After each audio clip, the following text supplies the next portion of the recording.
In the beginning, God created the heavens and the earth. The earth was formless and empty, and darkness covered the abyss, and the Spirit of God hovered over the waters. God said, "Let there be light," and there was light. God saw that the light was good and separated it from the darkness. God called the light day, and the darkness he called night. And so the first day passed. Imagine a formless universe immersed in an infinite void. Suddenly, a powerful voice breaks the silence, and a bright light tears through the darkness, bringing the first dawn ever. God said, "Let there be an expanse between the waters to separate them." God made the expanse and separated the waters that were under it from the waters that were above it. And so it happened. God called the expanse heaven. And so the second day passed. With the divine command, the waters divide, creating the vast blue sky for the first time. The horizon stretches in all directions, promising endless possibilities. God said, "Let the waters under the sky be gathered together into one place, and let the dry land appear." And so it was. God called the dry portion earth, and the gathering of waters he called seas. God saw that this was good. Then he said, "Let the earth produce vegetation, sea-bearing plants and fruit-bearing trees." And so it was. The land produced vegetation. And so the third day passed. The land emerges from the waters, giving birth to majestic mountains and fertile valleys. Seeds sprout, blossoming into a spectacle of colors and life, announcing the arrival of nature in its fullness. God said, "Let there be lights in the sky to separate the day from the night."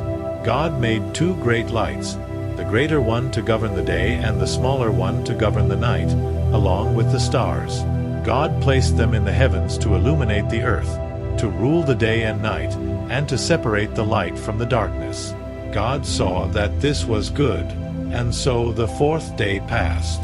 The sky lights up with two large lighthouses, the sun and the moon, while stars dot the night mantle. An eternal cycle of light and shadow begins, bringing rhythm and order to the world. God said, "Let the water swarm with living creatures, and let birds fly above the earth under the sky."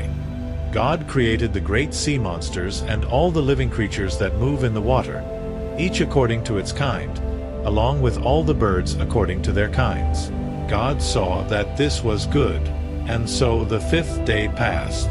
The waters are filled with creatures of all shapes and sizes, from small fish to immense leviathans. In the sky, birds perform aerial choreographies, celebrating their newfound freedom. God said, "Let the earth produce living creatures according to their kind, domestic animals, reptiles, and wild animals." And so it was. God made wild animals, domestic animals, and all reptiles, each according to its kind. And God saw that this was good. Then God said, "Let us make man in our image, after our likeness." God created man and woman and blessed them. And so the sixth day passed. The earth becomes a home to a myriad of creatures, each with their unique role in the tapestry of life. And then humanity appears, crowned with the glory of consciousness and creativity, ready to write its own story. On the seventh day, God had finished the work he had done, and he rested from all his work. God blessed the seventh day and sanctified it, because on it he rested from all the work of creation. With the work completed, the Creator rests, contemplating the perfect harmony of the universe. This day of rest becomes an eternal invitation for all living beings to celebrate the beauty and fullness of existence. Majestic mountains rose as monuments to his glory, oceans mirrored the blue sky, and every creature, from the smallest insect to the most noble of animals, found its place in the perfect harmony of the world. On the seventh day, God, in his infinite wisdom, ceased his laborious art, not out of fatigue, but to establish a sacred time of rest and reflection, a day that would be an eternal reminder of his constant and loving presence. He blessed and sanctified this day, inviting all his creatures to share in this moment of peace and gratitude.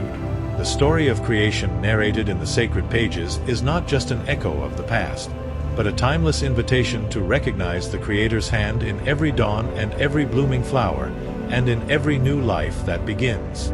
We are called to be guardians of this earthly garden, to live in communion with nature, and to celebrate the gift of existence. And now, dear viewers, as we reflect on this message of hope and responsibility, I invite you to join this journey of discovery and inspiration.